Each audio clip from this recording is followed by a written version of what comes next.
Terima kasih Bapa yang baik. Segala puji, hormat, syukur bagimu. Terima kasih buat Roh-Mu yang bekerja di tengah-tengah kami Tuhan. Kami percaya kuasa Tuhan bekerja dengan limpah di tengah-tengah kami. Kami bersyukur buat hari ini Tuhan sedang mengumpulkan umat-Mu di tengah-tengah di tempat ini Tuhan, untuk berkumpul memuji menyembah Kau. Dan sebentar lagi umat-Mu Tuhan, kami akan mendengarkan firman-Mu. Kau bersabda Tuhan melalui kebenaran firman-Mu, dan kami akan mengetahui kebenaran, dan kebenaran itu memerdekakan kami. Terima kasih Bapa. Biarlah melalui firman ini cara pandang kami akan ketika kami menghadapi kesulitan, cara pandang kami berubah Tuhan. Kami tidak lagi bersungut-sungut ketika menghadapi kesulitan, ketika menghadapi pencobaan, ketika menghadapi masalah yang datang menerpa kami. Tapi ketika itu datang semuanya, itu kami gunakan menjadi kesempatan bagi kami untuk bertumbuh di dalam Tuhan, untuk mengeluarkan kesabaran dalam kami Tuhan, dan juga sebagai kesempatan bagi kami untuk melihat kuasa Tuhan bekerja dalam hidup kami. Terima kasih Tuhan, berkati waktu-waktu ini, ada kebebasan, ada kelepasan, ada kesembuhan, ada kuasa Roh yang bekerja di dalam nama Yesus. Dan engkau setan iblis, roh jahat, engkau kuasa-kuasa gelap, kami patahkan, kami hancurkan kuasa. Kami perintahkan kau pergi setan di dalam nama Tuhan Yesus, demi nama Yesus. Terima kasih Tuhan, di dalam nama Tuhan Yesus kami bersyukur. Tolong hamba-Mu dalam menyampaikan kebenaran. Semua kita yang percaya berkata, amin.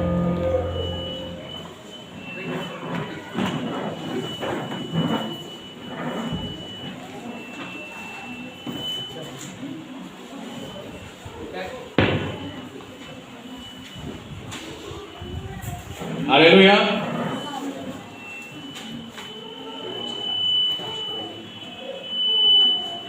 Oke, mari kita buka saudaraku firman Tuhan dari 2 Samuel 6. 2 Samuel 6 ayat 1 sampai 8. Jadi tujuan firman Tuhan hari ini saudaraku, supaya saudara menjadi orang yang sungguh-sungguh mengandalkan Tuhan. Amin. Amin. 2 Samuel 6 ayat 1 sampai 8.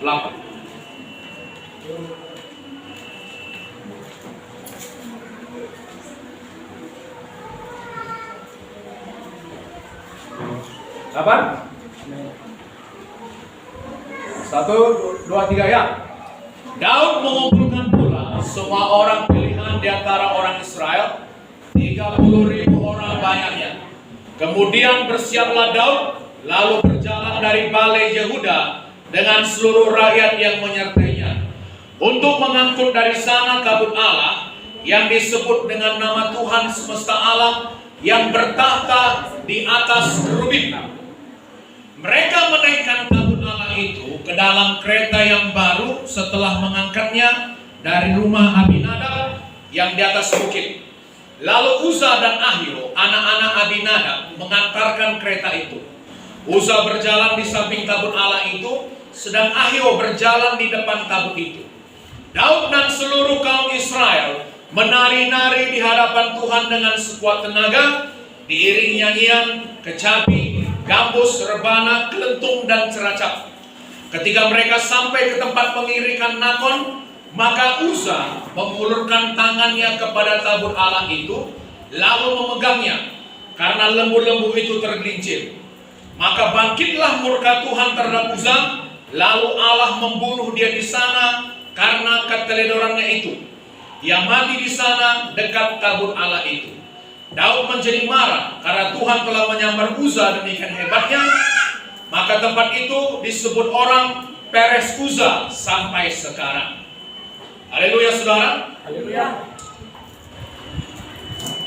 Jadi waktu itu saudaraku, Daud sudah menjadi raja. Amin. Dia mau memindahkan tabut Allah ke Yerusalem. Tapi saudaraku, Daud tidak meminta petunjuk dari Tuhan. Bagaimana caranya memindahkan tabut Tuhan ini? Haleluya saudara. Apa yang dibuat Daud? Dikumpulkannya ada berapa puluh ribu orang pilihan. Amin. Lalu dinaikkannya tabut Tuhan ini saudaraku di atas kereta lembu. Padahal seharusnya tabut Tuhan ini digotong. Apa saudara? Digotong oleh orang-orang Lewi dari Bani Kehat. Jadi saudaraku, tabut Allah ini tidak bisa diperlakukan sembarangan. Amin. Jadi waktu Daud memindahkan tabut Allah ini pertama kali saudaraku, Daud tidak meminta petunjuk Tuhan. Jadi waktu saudaraku, kereta ini melewati tempat pengirikan Nakon tadi katanya ya. Lembu-lembu itu tergelincir. Lalu saudaraku, kemungkinan tabut Allah itu kemungkinan mau jatuh. Amin. Lalu Uza, karena baik maksudnya, memegang tabut Allah itu. Tapi saudaraku, saudara tahu apa yang terjadi? Tuhan menyambar Uza. Amin. Tuhan menyambar Uza sampai mati. Lalu kita berpikir, kok bisa begitu Pak ya? Kan baik maksudnya. Tapi kok bisa disambar Tuhan dia? Saudaraku, untuk mengikut Tuhan ini, kita harus melakukannya dengan cara Tuhan. Amin. Kita tidak bisa melakukannya dengan cara kita. Saudara tahu apa arti nama Uza? Arti nama Uza, saudaraku, adalah kekuatan manusia. Amin. Peres Uza artinya mematahkan kekuatan manusia. Jadi saudaraku, di tempat Uza mati itu disebut Peres Uza. Amin. Di situ Tuhan mematahkan kekuatan manusia. Supaya apa saudaraku? Kita tidak bergantung pada kekuatan kita, tapi kita bergantung pada kekuatan Tuhan. Amin. Amin. Uza ini melambangkan kekuatan manusia, cara manusia. Jadi saudaraku, kita tidak bisa mengikut Tuhan dengan mengandalkan cara-cara manusia. Mengerti saudara? Tidak bisa mengikut Tuhan dengan cara mengandalkan manusia. Jadi saudaraku, Tuhan mau kita sepenuhnya bergantung kepada Tuhan. Katakan kepada kanan kiri saudara, Tuhan mau engkau bergantung pada Tuhan. Tidak bergantung pada kekuatanmu. Tidak bergantung pada hikmatmu. Haleluya saudara. Peres Uza artinya di situ Tuhan mematahkan, menghancurkan kekuatan atau kesombongan manusia. Zakaria 4:6 saudaraku mengatakan, ini firman Tuhan yang biasa kita dengar, bukan dengan kekuatan, bukan dengan keperkasaan, tapi oleh Rohku, firman Tuhan semesta alam. Haleluya saudara. Jadi saudaraku, jangan lagi bergantung pada kekuatan kita. Amin. Mulai bergantung sepenuhnya kepada Tuhan. Jadi hari ini saudaraku, tujuan firman Tuhannya supaya saudara mulai menjadi orang yang sungguh-sungguh mengandalkan Tuhan. Karena saudaraku, waktu kita mulai mengandalkan kekuatan manusia, hikmat manusia, Tuhan akan mematahkan kekuatan itu. Saudara mengerti? Oke, kita lihat lagi. Dari 2 Korintus 12. 2 Korintus 12 dari ayat 7.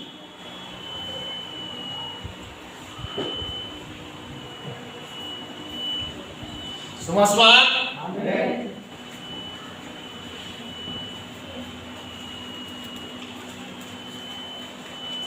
Dapat? Dan supaya aku jangan meninggikan diri karena pernyataan-pernyataan yang luar biasa itu, maka aku diberi suatu duri di dalam dagingku, yaitu seorang utusan iblis untuk mengocoh aku, supaya aku jangan meninggikan diri. Tentang hal itu aku sudah 3 kali berseru kepada Tuhan, supaya utusan iblis itu mundur daripadaku. Tetapi jawab Tuhan kepadaku, cukuplah kasih karuniaku bagimu, sebab justru dalam kelemahanlah kuasaku menjadi sempurna. Amin. Di dalam kelemahan kuasa Tuhan menjadi sempurna. Waktu saudara merasa lemah, di situ saudara tidak lagi mengandalkan kekuatan saudara sendiri. Amin. Di situ saudara mengangkat tangan sepenuhnya kepada Tuhan. Dan di situ kuasa Tuhan sempurna menaungi saudara. Haleluya saudara. Lalu kata Paulus, sebab itu terlebih suka aku bermegah atas kelemahanku, supaya kuasa Kristus turun menaungi aku. Karena itu aku senang dan rela di dalam kelemahan, di dalam siksaan, di dalam kesukaran, di dalam penganiayaan dan kesesakan oleh karena Kristus. Sebab jika aku lemah, maka amin. Kadang saudaraku, ketika kita menghadapi persoalan masalah, reaksi kita pertama apa? Kok ada lagi persoalan ini? Kok gak berhenti-berhenti masalah dalam hidup? Haleluya saudara. Belum selesai yang satu, ini datang lagi. Belum selesai yang satu, datang lagi. Kapan ya berhenti? Kapan ya tenang? Amin. Belum lagi saudaraku, ada orang yang mengejek kita. Ada orang yang mengata-ngatai kita. Seperti Paulus tadi saudaraku, ada dikatakan seorang utusan iblis yang mengocoh dia, supaya dia jangan meninggikan diri. Amin saudara. Supaya dia betul-betul mengandalkan Tuhan. Dia sudah berseru 3 kali kepada Tuhan supaya utusan iblis itu disingkirkan Tuhan. Apa kata Tuhan? Cukuplah kasih karuniaku bagimu, justru di dalam kelemahan kuasaku sempurna bagimu. Lalu apa reaksi Paulus ketika menghadapi kesulitan, kesukaran, aniaya? Apa katanya? Aku senang. Haleluya saudara. Karena itu aku senang, ayat 10. Karena itu aku senang dan rela di dalam kelemahan, di dalam siksaan, di dalam kesukaran. Amin. Jadi artinya apa ini? Perhatikan. Waktu saudara menghadapi persoalan, masalah, itu justru menjadi kesempatan bagi saudara untuk mengalami pertolongan Tuhan. Haleluya saudara. Perhatikan ya. Banyak kita bersungut-sungut ketika masalah datang, kesulitan hidup datang. Amin. Tapi Paulus mengatakan, justru seharusnya reaksimu berbeda. Haleluya saudara. Justru ketika persoalan itu datang, kau senang. Amin. Kok seperti bingung ini Pak ya? Kok senang ketika persoalan datang? Ketika masalah datang kok sepertinya harus senang? Aku senang dan rela. Justru itu membuat bagiku kesempatan untuk lebih mengandalkan Tuhan. Itu kesempatan bagiku untuk melihat kasih karunia Tuhan. Amin. Itu kesempatan bagiku untuk melihat pertolongan Tuhan bagi hidup. Ketika ada persoalan, masalah datang, itu berarti aku akan melihat lebih banyak mujizat lagi. Haleluya. Justru waktu aku lemah, di situ aku kuat. Amin saudaraku. Ayat 9. Tetapi jawab Tuhan kepadaku, cukuplah kasih karuniaku bagimu, sebab justru dalam kelemahanlah kuasaku menjadi sempurna. Sebab itu terlebih suka aku bermegah atas kelemahanku, supaya kuasa Kristus turun menaungi aku. Amin saudaraku. Saya teringat Musa saudara, waktu dia diutus Tuhan ke melepaskan orang Israel. Pergi Musa, bebaskan bangsa pilihanku.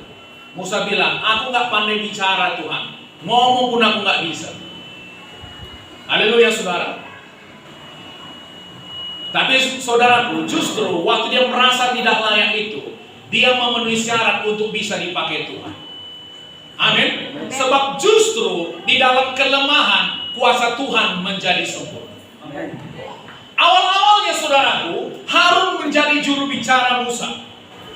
Amin. Tuhan berfirman melalui Musa, Musa berbicara kepada Harun, Harun yang berbicara kepada Firaun. Karena Musa tidak bisa berbicara, dia lambat berbicara. Amin.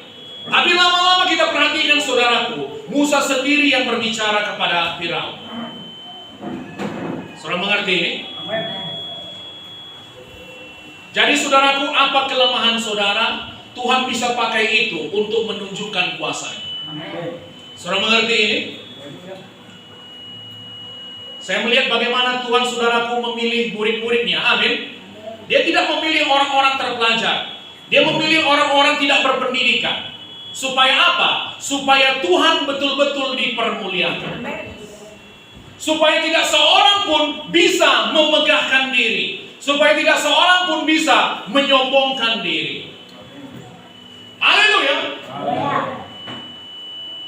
Tuhan mau saudaraku, ketika saudara menjalani hidup ini, ketika saudara menoleh ke belakang, saudara hanya bisa berkata, itu semua karena pertolongan Tuhan dalam hidup saya. Bukan karena kepintaran saya, bukan karena hebat saya, tapi karena pertolongan Tuhan dalam hidup saya. Amin. Jadi katakan kanan kirinya, kalau datang masalah jangan bersurut-surut, Pak. Kak.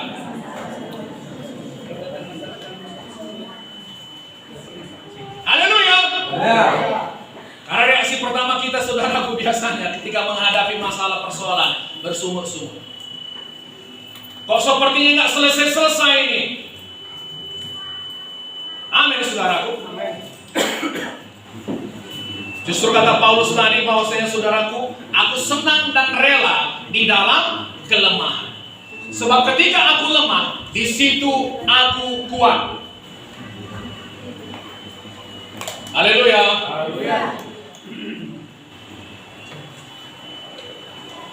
Oke, coba kita buka lagi saudara dari kitab Yakobus. Yakobus pasal 1.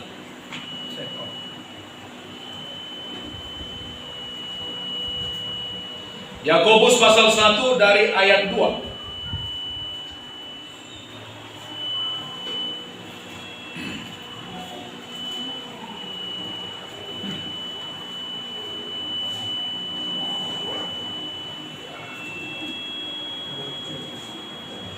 Kapan? Semua bersemangat, amin. Serius semuanya, haleluya. Oke.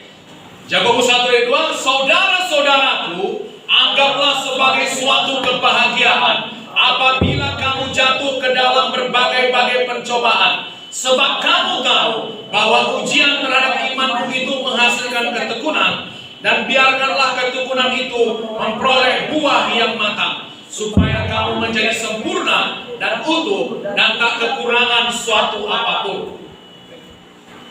Ketika kamu menghadapi pencobaan, apa kata firman Tuhan? Anggaplah sebagai suatu kebahagiaan. Coba saya baca dari kitab terjemahan firman Allah yang hidup. Amin.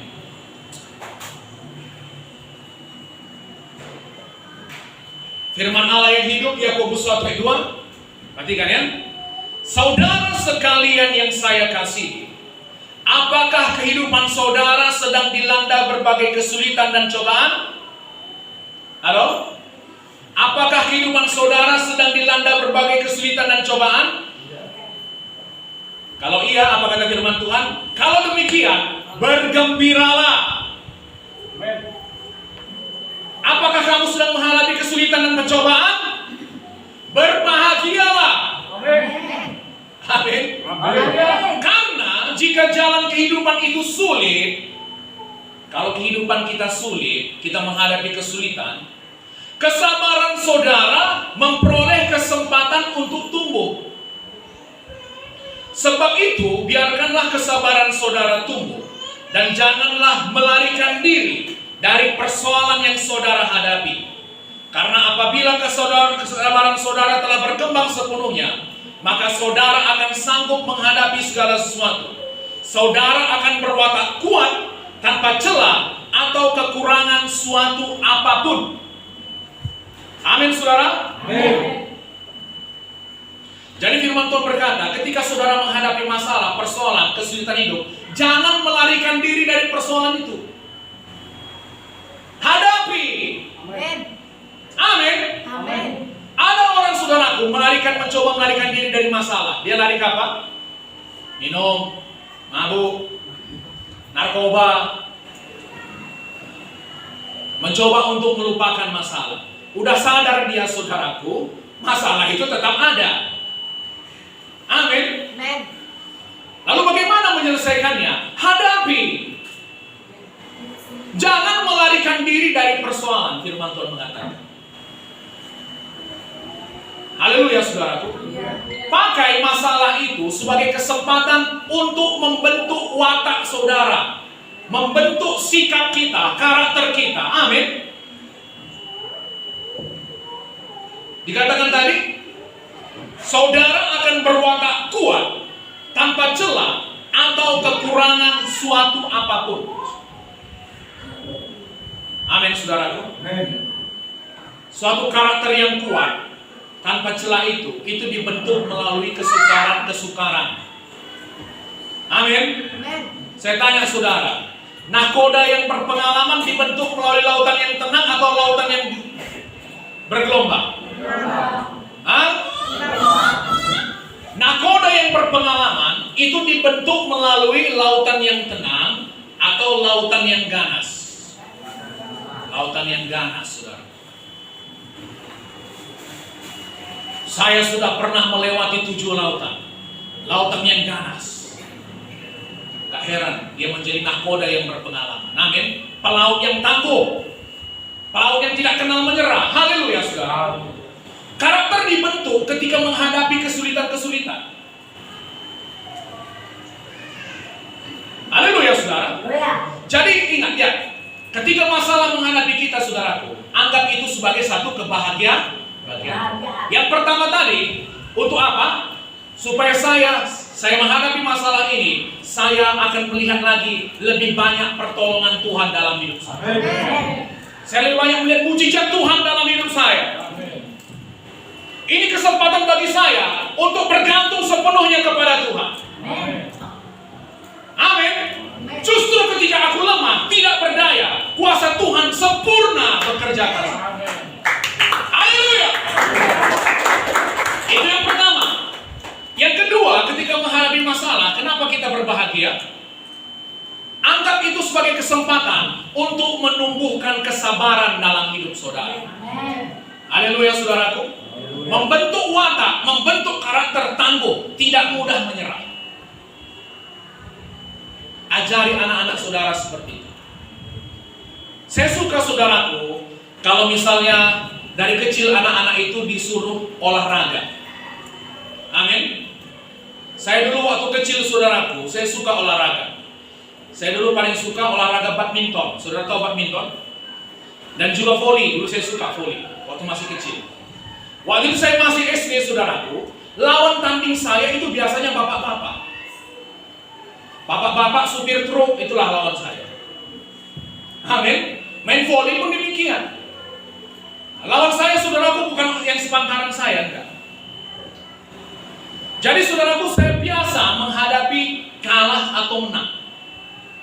Amin. Saya ngotot untuk menang, tapi ketika saya kalah, saya tidak kecewa. Saudara mengerti ini? Itu gunanya olahraga, melatih, membentuk karakter. Banyak saudaraku, kita nggak siap untuk kalah. Untuk menang siap, tapi untuk kalah nggak siap. Haleluya. Saya bukan kita bilang kita ini orang kalah, tidak. Tapi seringkali kehidupan tidak berjalan sesuai dengan keinginan kita.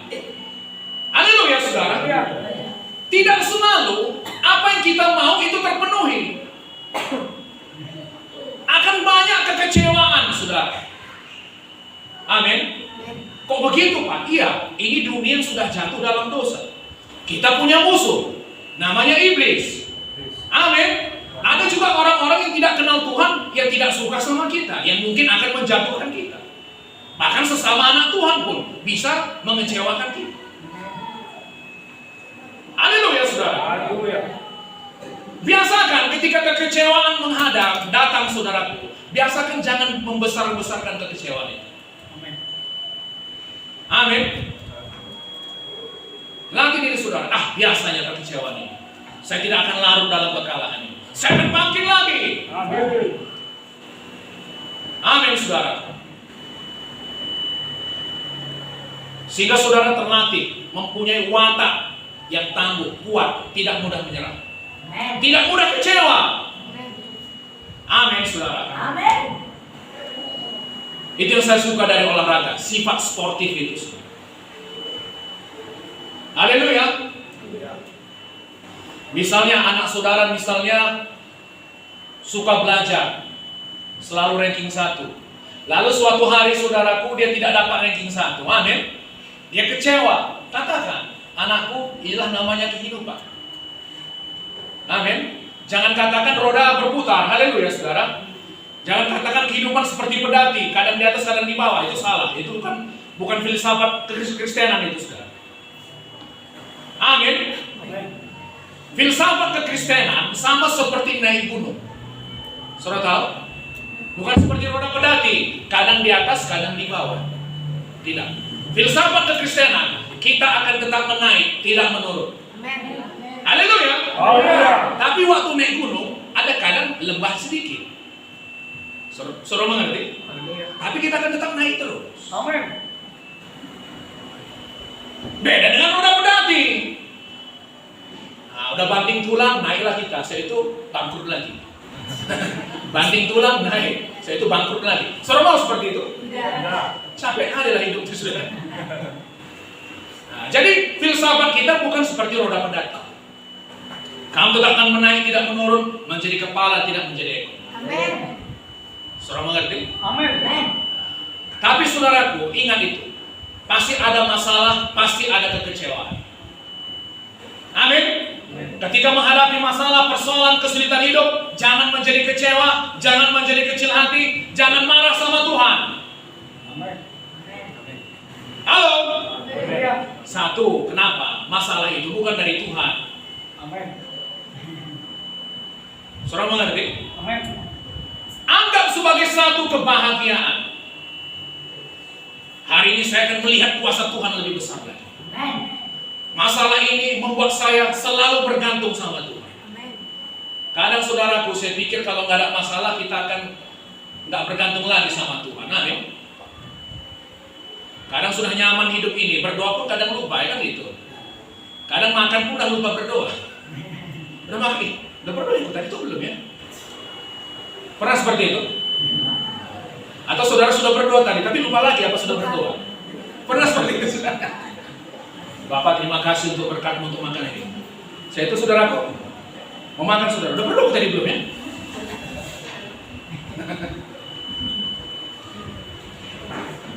Haleluya.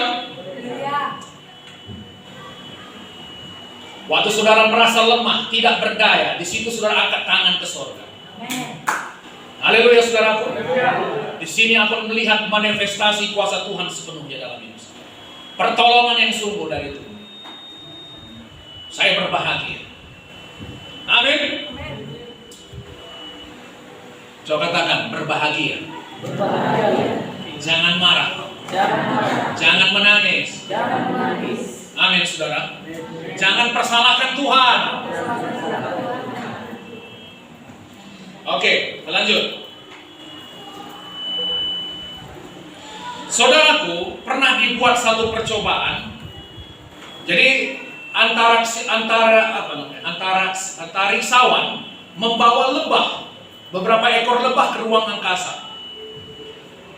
Jadi saudaraku, di ruang angkasa ini kan tidak ada daya gravitasi. Amin. Jadi otomatis lebah itu tidak lagi menggunakan sayapnya untuk terbang. Jadi saudaraku, lebah itu mengambang terus kian kemari. Amin. Kalau di bumi dia harus menggunakan sayapnya ribuan kali per detik saudaraku, per menit supaya dia bisa terbang. Tapi ketika dibawa ke bulan, dia santai. Saudara tahu apa yang terjadi dengan lebah itu? Lebah itu hanya mati.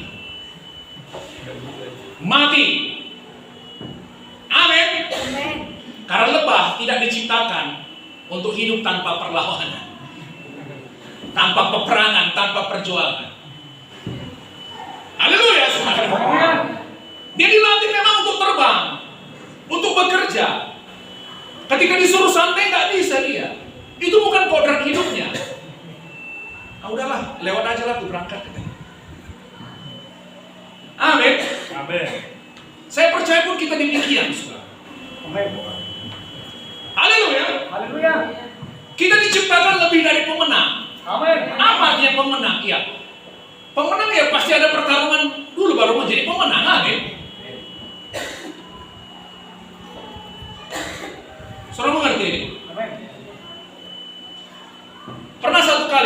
saudaraku, sebelum ulat menjadi kupu-kupu, bagaimana dulu dia? Menjadi kepong. Jadi pernah saudaraku dibuat, karena agak susah kupu-kupu ini keluar dari ulat, adalah yang bantu moyakkan kepompong ini. Baik maksudnya. Kok agak susah kulihat ulat ini ya? Aku anak Tuhan harus berbuat baik pada sama makhluk ciptaan Tuhan. Haleluya. Nah, dikoyak ya kepompong tadi. Supaya gampang keluar kupu-kupu ini pikirnya. Baik yang maksudnya. Saudara tahu apa yang terjadi dengan kepompong itu? Disembara dia. Mati. Mati sudah. Kenapa? Dia tidak dirancang untuk hidup tanpa untuk perjuangan. Kita dirancang Tuhan untuk bekerja, amin saudara. Lihatlah semua sendi-sendi dalam tangan saudara, dalam tubuh saudara.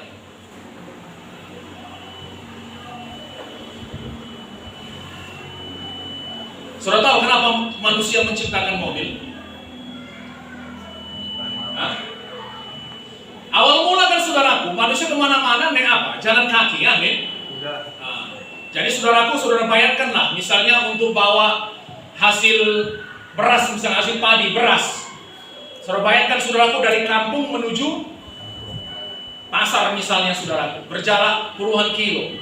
Kalau dipanggul capek kali. Lalu manusia saudaraku untuk menghadapi kesulitan itu, manusia mulai berpikir. Amin. Apa dibuatnya? Mulai dibuatnya suatu saudaraku gerobak. Gerobak yang ditarik pakai kuda atau lembu. Jadi saudaraku, dipergunakan ini lebih banyaklah hasil yang bisa dibawa. Dan lebih cepat sampai ke kota. Kemudian saudaraku, supaya lebih efektif lagi, manusia menciptakan mobil. Lebih cepat lagi nyampainya, amin. Lalu saudaraku, manusia mulai menciptakan apa? Kapal laut, mulai menciptakan pesawat. Kalau dulu saudaraku misalnya dari Amerika ke Afrika naik kapal itu berbulan-bulan. Lalu manusia berpikir, ini kan tantangan, amin. Kalau berbulan-bulan sampai terlalu lama. Lalu mulai berpikir manusia mulai menciptakan pesawat. Dari mana semua itu mulai terjadi saudaraku? Ketika manusia menghadapi kesulitan. Amin. Ketika manusia menghadapi kesulitan, tantangan, imajinasinya, kemampuannya mulai keluar. Saudara mengerti? Dia mulai berpikir, bagaimana cara saya mengatasi tantangan ini? Maka saudara dia mulai menciptakan mobil, mulai menciptakan kapal, mulai menciptakan pesawat. Kenapa lah terpikir menciptakan lampu itu? Karena kesulitan, kalau sudah malam nggak nampak apa-apa lagi. Pakai obor, amin. Lalu Thomas Alva Edison mulai berpikir. Dari mana semua itu mulai? Dari kesulitan. Saudara lihatlah, semuanya pengetahuan berkembang itu dimulai dari kesulitan-kesulitan. Haleluya saudara. Ada orang yang tidak mau menyerah. Ada orang yang berpikir bagaimana caranya untuk bisa lebih maju. Kita pun demikian. Amin. Pakai kesulitan tantangan itu sebagai kesempatan bagi kita untuk maju lebih jauh lagi dalam Tuhan. Haleluya. Berikan saya hikmat Tuhan untuk mengatasi tantangan ini. Saya tidak akan kalah. Saya tidak akan menyerah. Ada pernah satu kali saudaraku, seorang pendeta punya anak. Anak ini sakit parah luar biasa. Jadi dia dulu dari denominasi yang tidak percaya mujizat. Amin. Lalu saudaraku, dia pikir kok begini ya. Lalu dia mulai mengundurkan diri, lalu dia mulai pelajari Alkitab lebih sungguh-sungguh. Dilihatnya bahwasanya Tuhan itu Tuhan yang mengadakan mujizat. Tuhan yang menyembuhkan. Amin. Lalu saudaraku, dia lebih lagi mempercayai Tuhan akan mujizat, lalu doakannya anaknya sembuh anaknya. Tapi saudaraku, dari denominasinya yang lama tidak suka dengan dia. Dia dipecat. Haleluya. Tapi kemudian saudaraku, dia membuka gerejanya sendiri. Dan gereja itu berkembang sampai ke seluruh dunia. Saudara tahu John Austin? Yang anaknya Joel Austin? Hamba Tuhan ini adalah saudara. Bagaimana dia mulai meroket pelayanannya ketika mulai menghadapi kesulitan. Anaknya sakit parah. Dari situlah dia, saudaraku, mencari Tuhan lebih sungguh-sungguh lagi. Amin. Menyelidiki firman Tuhan lebih dalam lagi. Dan dia mengalami kuasa Tuhan, mujizat Tuhan. Dan banyak orang disembuhkan melalui pelayanan. Awalnya dari mengalami kesulitan. Saudara mengerti? Amin. Setan mereka-reka yang jahat, tapi Tuhan bisa membuatnya menjadi kebaikan. Amin, saudara. Amin. Setan mengirimkan masalah, maksudnya untuk menjatuhkan saudara. Tapi kalau saudara bersandar kepada Tuhan, masalah ini bisa Tuhan pakai untuk mengangkat saudara. Amin. Amin. Amin. Saudara diberkati sejauh ini. Amin. Oke, kita lihat mengenai orang yang mengandalkan Tuhan ini, saudaraku. Ketika dia terdesak, dia mengandalkan Tuhan. 2 Tawari 20.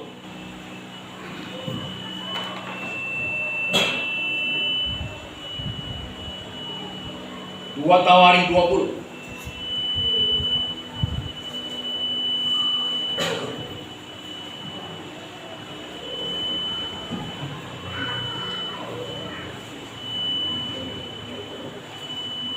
Mengenai Yosafat, amin. Dapat 2 Tawari 20 dari ayat 1. Setelah itu Bani Moab dan Bani Amon datang berperang melawan Yosafat bersama-sama sepasukan orang Menim. Datanglah orang memberitahukan Yosafat, suatu laskar yang besar datang dari seberang laut Asin, dari Edom, menyerang tuanku. Sekarang mereka di Hazezon Tamar, yakni En-Gedi. Yosafat menjadi takut, lalu mengambil keputusan untuk mencari Tuhan. Ia menyerukan kepada seluruh Yehuda supaya berpuasa. Amin, saudara. Ada 3 pasukan bersiap-siap menyerang orang Yehuda. Lalu saudaraku, disampaikanlah kepada Raja Yosafat, kerajaan Yehuda, tuanku, ada 3 pasukan mau menyerang tuanku. Apa reaksinya? Dia menjadi ketakutan. Amin.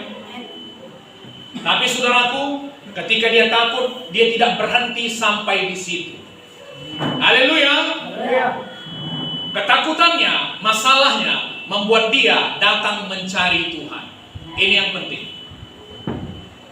Amin. Jangan ketika masalah datang, saudaraku, langsung cari dulu pertolongan manusia. Nanti kalau saudara berdoa, Tuhan pimpin, misalnya menghubungi seseorang, itu nggak apa-apa, amin. Tapi jangan biasakan langsung, oh telepon ini, enggak. Cari terlebih dahulu Tuhan. Oke, kita lanjut. Ayat 12.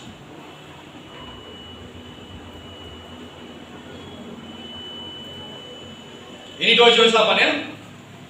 2 Tawari 20:12. Ya Allah kami, tidakkah engkau akan menghukum mereka?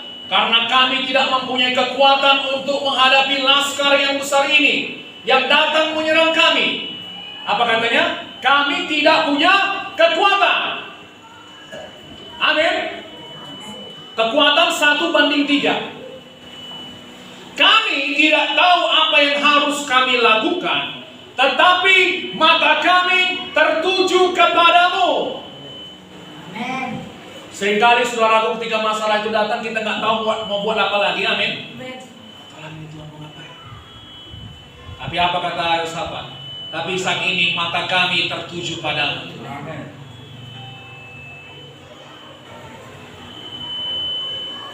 Oke, 20.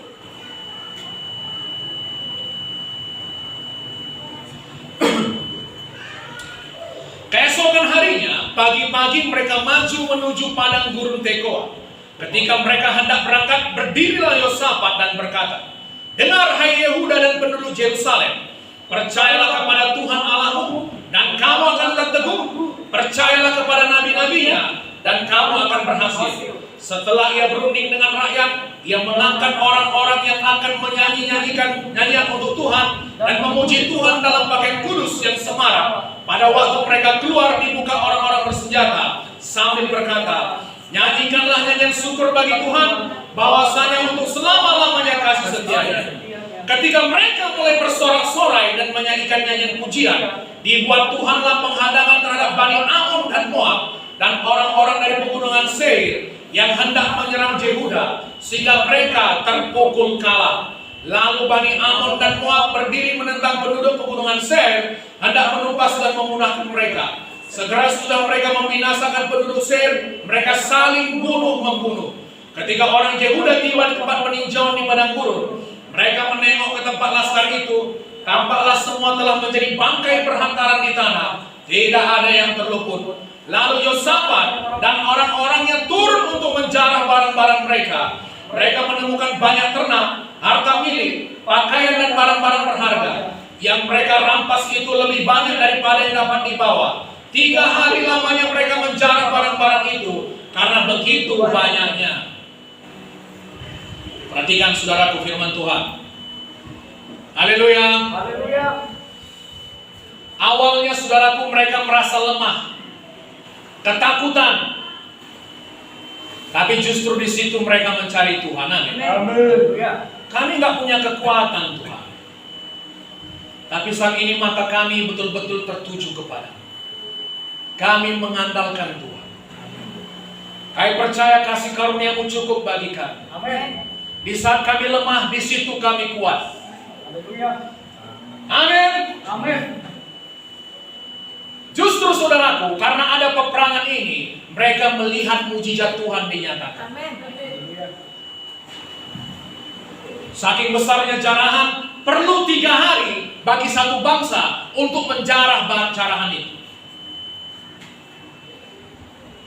Amin saudaraku. Amin. Bahkan mereka nggak perlu berperang, Tuhan yang berperang melawan mereka. Amin.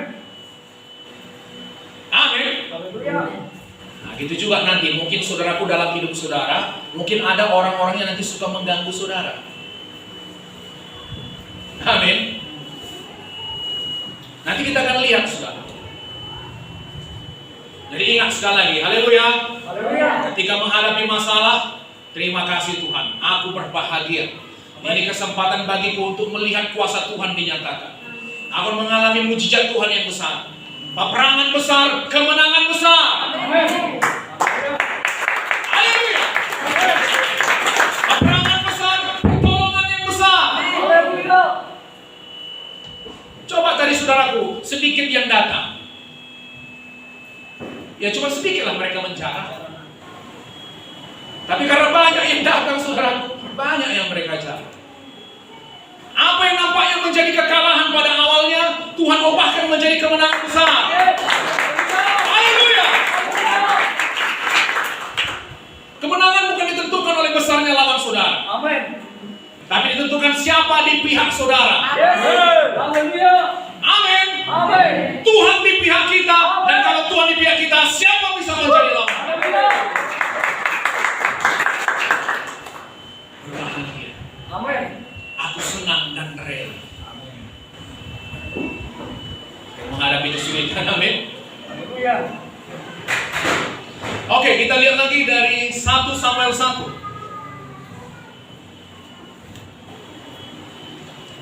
1 Samuel 1.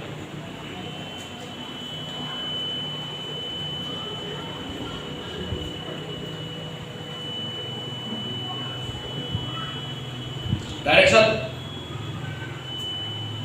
Ini mengenai lahirnya Samuel. Amin. Nanti saudaraku, dalam kehidupan saudara, nanti saudara lihat akan ada orang-orang nanti saudaraku yang mengejek saudara, merendahkan saudara. Apa maksudnya itu? Amin. Kita lihat, ada seorang laki-laki dari Ramatayim Jovim, dari pegunungan Efraim, namanya Elkanah bin Yeroham bin Elihu bin Tohu bin Juh, seorang Efraim. Orang ini mempunyai 2 istri. Oke, ini jangan dicontoh. Amin. Dulu mereka saudaraku belum mengerti sepenuhnya kehendak Tuhan. Tapi saya katakan saudaraku, perhatikan ya. Dari awal penciptaan pun Tuhan sudah menetapkan satu laki-laki untuk satu perempuan. Makanya Adam dengan Hawa. Bukan dengan Adam dengan Hawa, dengan Tini dengan Rina.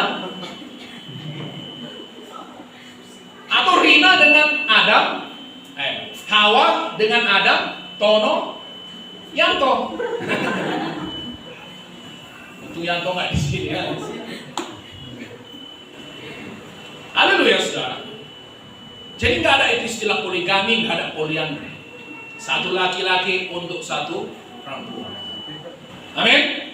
Tapi waktu itu saudaraku, mereka belum mengerti kehendak Tuhan yang sebenarnya. Orang ini mempunyai dua istri, yang seorang bernama Hana dan yang lain bernama Penina. Perhatikan ya, Penina mempunyai anak, tetapi Hana tidak. Siapa di sini istri sahnya? Istri pertama, Hana. Justru istri sah nggak punya anak. Madunya istri kedua yang punya anak. Amin. Orang itu dari tahun ke tahun pergi meninggalkan kotanya untuk sujud menyembah dan mempersembahkan korban kepada Tuhan semesta alam di Silo. Di sana yang menjadi imam Tuhan ialah kedua anak Eli, Hofni dan Pinehas. Pada hari Elkana mempersembahkan korban, diberikannya kepada Penina istrinya dan kepada semua anaknya yang laki-laki dan perempuan masing-masing sebagian. Meskipun ia mengasihi Hana, ia memberikan kepada Hana hanya satu bagian, sebab Tuhan telah menutup kandungannya. Perhatikan, 6. Tetapi madunya selalu menyakiti hatinya supaya ia gusar, karena Tuhan telah menutup kandungannya. Apa yang diperbuat sama si Penina? Dipanas-panasi. Wewe, kau nggak punya anak, wewe. Kan gitu. Karena anak-anak gitu ya. Nggak punya anak, wewe. Oke, 7. Demikianlah terjadi dari tahun ke tahun. Setiap kali Hana pergi ke rumah Tuhan, Penina menyakiti hati Hana, sehingga ia menangis dan tidak mau makan. Saudaraku, sebenarnya reaksi yang salah sebenarnya. Ya, amin. Nggak makan dia rugi sendiri lah. Nanti kena asam lambung. Amin. Berobat lagi ke dokter. Berapa habis uang? Haleluya. Jadi awalnya reaksinya salah. Disakiti dia menangis. Ke sudut-sudut dia menangis. Nggak mau makan. Lalu apa kata suaminya? Lalu Elkana suaminya berkata kepadanya, Hana, mengapa engkau menangis dan mengapa engkau tidak mau makan? Mengapa hatimu sedih? Bukankah aku lebih berharga bagimu daripada 10 anak laki-laki? Wah, suaminya mau mencoba menghibur dia, amin. Tapi saudaraku, Hana nggak terhibur. Ini penghibur sialan pikirnya. Nggak ngasih solusi. Haleluya. Ayat 9. Pada suatu kali setelah mereka habis makan dan minum di Silo, berdirilah Hana, sedang Imam Eli duduk di kursi dekat tiang pintu bait suci Tuhan. Dan dengan hati pedih ia berdoa kepada Tuhan sambil menangis terseduh-seduh. Ini baru reaksi yang benar. Saya nggak tahu setelah berapa lama baru dia berdoa kepada Tuhan. Amin. Mungkin mungkin bertahun-tahun saudaraku. Disakiti sama Hana, nangis saja kerjanya, berdoa lupa. Amin, nggak mau makan. Tapi saudaraku, setelah bertahun-tahun mulai dia melakukan tindakan yang benar. Udah nggak tahan lagi dia mulai berdoa. Ayat 11. Kemudian bernazarlah ia, katanya, Tuhan semesta alam, jika sungguh-sungguh engkau memperhatikan sengsara hambamu ini dan mengingat kepadaku dan tidak melupakan hambamu ini, tetapi memberikan kepada hambamu ini seorang anak laki-laki, maka akan memberikan dia kepada Tuhan untuk seumur hidupnya, dan pisau cukur tidak akan menyentuh kepalanya. Ketika perempuan itu terus-menerus berdoa di hadapan Tuhan, maka Eli yang mengamati mulut perempuan itu. Dan karena Hana berkata-kata dalam hatinya dan hanya bibirnya saja bergerak-gerak, tapi suaranya tidak kedengaran, maka Eli menyangka perempuan itu mabuk. Ada lagi yang salah mengerti. Pendeta, apa aja kawan ini dari tadi mulutnya aja komat kami, nggak ada suaranya. Pendeta pun salah mengerti, amin. Udah perih hatinya berdoa sama Tuhan, dibilang lagi mabuk sama pendeta. Saya puji Tuhan saudaraku, dia mulai menyikapinya dengan baik. Karena pendeta pun bisa nyakiti hati saudara, amin. Karena pendeta pun Manusia. Haleluya. Ayat 14. Lalu kata Eli kepadanya, berapa lama lagi engkau berlaku sebagai orang mabuk? Lepaskanlah dirimu daripada mabuk. Tapi Hana menjawab, bukan tuanku. Aku seorang perempuan yang sangat bersusah hati. Anggur ataupun minuman yang memabukkan tidak kuminum, melainkan aku mencurahkan isi hatiku di hadapan Tuhan. Janganlah anggap hamba-Mu ini seorang perempuan bersila, sebab karena besarnya cemas dan sakit hati aku berbicara demikian lama. Jawab Eli, pergilah dengan selamat, dan Allah Israel akan memberikan kepadamu apa yang engkau minta daripadanya. Sesudah itu berkatalah perempuan itu, biarlah hamba-Mu ini mendapat belas kasihan daripadamu. Lalu keluarlah perempuan itu, dia mau makan dan lukanya tidak muram lagi. Oke, ayat 20. Maka setahun kemudian mengandunglah Hana dan melahirkan seorang anak laki-laki. Ia menamai anak itu Samuel, sebab katanya, aku telah memintanya daripada Tuhan. Haleluya. Haleluya. Saya pikir saudaraku, kalau nggak ada Penina ini nyakiti dia, Hana nggak akan berdoa sama Tuhan. Amin. Hana bisa saja saudaraku sudah cukup berpuas dengan keadaan dirinya. Suamiku sayang kok sama aku. Gak ada pun anakku, dia bilang aku sayang sama, dia sayang sama aku kok. Dia bilang bukankah aku lebih berharga dari 10 anak laki-laki? Haleluya saudara. Haleluya. Oke, perhatikan. Kadang mungkin ada orang merendahkan saudara, amin. Mengatai saudara, kau orang miskin, kau orang tak berguna, tak layak, segala macam saudara. Perkataan-perkataan yang merendahkan kita. Ada mungkin orang berkata demikian kepada kita, amin. Tapi saudara harus menyikapinya dengan baik. Amin. Itu harus membuat saudara mencari Tuhan, Amin. mengandalkan Tuhan. Amin. Awalnya saudaraku ketika Penina mengata-ngatai Hana saudaraku, dia bereaksi dengan cara yang salah. Amin. Dia tidak mau makan, dia menangis. Itu cara yang salah. Akan ada penina saudaraku di sekitar hidup saudara. Amin. Nah, mungkin itu saudaraku, entah tetangga saudara, mertua, menantu, apalagi kawan kerja yang gak suka sama saudara, yang menjelek-jelekkan saudara, yang mengata-ngatai saudara. Haleluya. Haleluya. Tapi saudaraku, jangan biarkan perkataan itu menjatuhkan saudara. Amin. Pakai itu kesempatan bagi saudara untuk naik, untuk mendapat mujizat, Amin. untuk mendapat Samuel. Haleluya. Kau miskin, apa yang kau gabung sama kami? Tuhan, kok gitu dia ngomong? Sakit kali kurasa. Tapi ini Tuhan, ku pakai ini. Dengan pertolongan-Mu Tuhan, aku gak balas dendam, tapi dengan pertolongan-Mu, aku bisa Tuhan berhasil. Buka jalan Tuhan, pertemukan dengan aku dengan orang-orang yang tepat.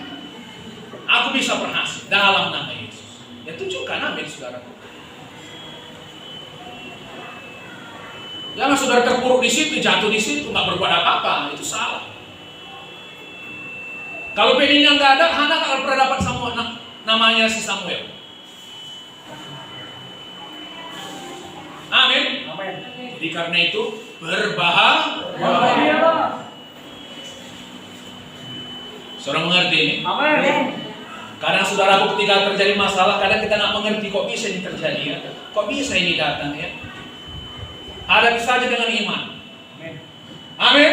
Amin. Saya akan keluar dari masalah ini jauh lebih baik daripada saya sebelum menghadapi masalah. Saya akan melihat mujizat Tuhan lebih limpah lagi dalam hidup saya. Pertolongan Tuhan, kuasa Tuhan yang sempurna turun menaungi saya. Ini akan membentuk otak saya lebih kuat, lebih tangguh, tidak mudah menyerah. Amin. Amin. Itu makanya saudaraku, waktu misalnya mahasiswa misalnya mau tamat buat apa dia? Nyusun skripsi. Banyak mahasiswa stres karena skripsinya sering ditolak. Halo? Itu sebenarnya latihan kehidupan. Amin. Itu latihan kehidupan.